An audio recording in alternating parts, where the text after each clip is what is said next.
De qui vient ce message, d'un homme ou d'une femme? Tu vois, d'après ta vie, eh bien, qui est cette personne?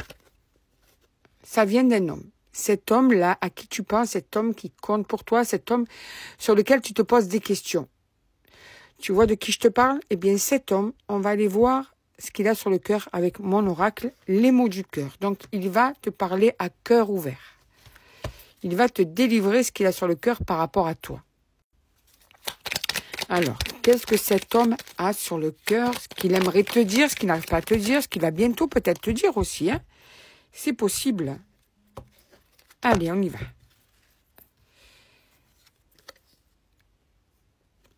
Tu dis comme moi, hein? Pour lui, vous êtes faits pour être ensemble. Vous êtes faits l'un pour l'autre. Vous avez beaucoup de similitudes. Des valeurs en commun, des idées en commun, peut-être une différence de caractère, c'est possible. Hein? Peut-être des fois des désaccords. Mais malgré tout, pour lui, ben, il n'y a pas quelqu'un d'autre qui pourrait aussi bien lui correspondre que toi. On va bien le mettre, ce monsieur-là. Voilà. Mais malgré tout, cet homme hésite. Il hésite, il est dans la réflexion, il est dans le je ne sais pas, je ne suis pas sûr. Voilà. C'est quand même, malgré qu'il soit sûr que tu sois sa moitié, il y a une hésitation. Parce qu'il sait qu'il est immature. Il sait qu'il manque de recul sur la situation, que ses comportements peuvent être des fois en décalé par rapport à ce qu'il voudrait vraiment avec toi, ce que toi tu attends. Il le sait. Il en a complètement conscience.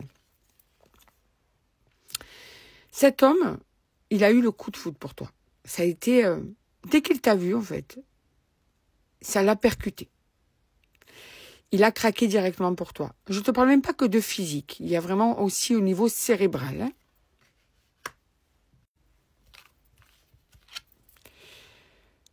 Il a craqué pour toi. C'est ce que je t'ai dit, tu vois. Je craque pour toi. Il n'y a pas d'autre mot que ça. Immédiatement, ça a été là, une évidence. Il craque pour toi, cet homme.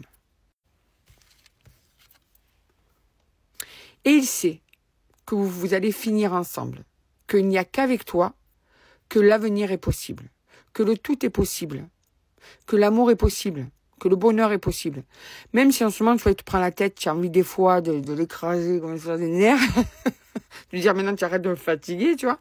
Même si ça, tu le vis, ben pour lui, dans sa tête, c'est oh, mais moi, c'est toi, quoi. Peut-être que je te montre pas que c'est toi, mais pourtant, c'est toi, tu vois. Il n'arrive pas à faire un choix. Alors, je ne te parle pas de choix entre deux personnes obligatoirement. Ça peut être un choix entre deux personnes. Ça peut être un choix de je me lance ou pas. Une décision qu'il n'arrive pas à prendre. Par exemple, je m'investis ou pas. Tu vois, ça peut être un choix dans différentes manières de voir les choses. Pas obligatoirement un choix entre deux personnes. Hein. C'est génial quand vous êtes ensemble pour lui. Alors là, ce sont des moments précieux.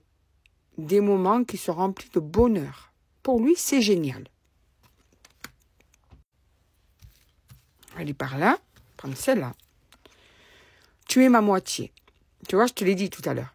Pour lui, il n'y a personne d'autre. Tu es sa moitié. C'est évident pour cet homme qu'il n'y a pas une autre personne que toi qui pourrait s'imbriquer aussi bien qu'avec lui. Il n'y a que toi avec qui l'avenir est possible. Tu es sa moitié. Alors, j'ai coupé sans le vouloir, j'ai fait n'importe quoi. On continue. J'ai tellement peur. Voilà, cet homme a peur. Et c'est pour ça peut-être qu'il a des comportements que tu ne peux pas saisir. Parce qu'il est trop dans la réflexion. Il décortique. C'est pour ça qu'il n'arrive pas à faire un choix, à prendre une décision. Parce que sa peur, en fait, le bloque. Alors, on va prendre de ce côté-là. Attends, hop là. On va faire comme ça. Et on va prendre celle-là, tiens. J'ai besoin de me sentir libre. Alors là, tu as un petit peu l'explication de son hésitation. En fait, il a l'impression de perdre sa liberté. Il a l'impression de se mettre dans une prison. Même s'il est bien avec toi, j'ai l'impression que la situation actuelle lui va mieux que s'il se sentait vraiment engagé. Tu vois, c'est juste un comportement de défensive. Non. Ok. Non, je suis égoïste. Donc, ça veut dire que, quelquefois, ça, ce mot non, il doit être souvent présent dans sa tête parce qu'il est souvent sur la défensive. Quelquefois, il peut te le dire. Mais j'ai plus l'impression que c'est non, il est tu vois, dans la défensive. Non. De suite, il va mettre une distance sur ce que tu as lui demandé, sur la situation. Mais c'est plus par automatisme, par protection chez lui. Parce qu'il est égoïste. Il le sait. Et il le sait. Alors, on est tous plus ou moins égoïstes. C'est ce qui nous permet quand même de penser à nous. Hein. On est obligé d'être égoïste. C'est l'égocentrisme qui devient le plus toxique. Mais là, il sait qu'il a un égoïsme trop prononcé, par contre. Il le sait, en fait. Mais il a peur que tu le remplaces. Il a peur aussi que tu puisses passer à autre chose. Il a peur peut-être que tu ailles voir ailleurs. Il a peur que toi, tu n'aies plus envie d'être avec lui. Tu vois, il a assez peur, cet homme, hein, vraiment.